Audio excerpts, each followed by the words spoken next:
প্রিয় বন্ধুরা, আপনাদের একটা ভয়ঙ্কর জিনিস দেখাচ্ছি। দেখুন কত বড়। নিশ্চয়ই এতক্ষণে বুঝতে পেরেছেন আমি আপনাদের কি দেখাচ্ছি। আসলে আমি আমার বাগানে হাঁটছিলাম বিকেলবেলা।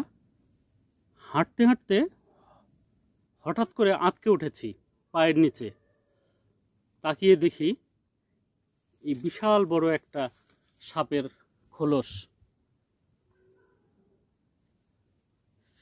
আমি রীতিমতো ভয় পেয়ে গিয়েছিলাম।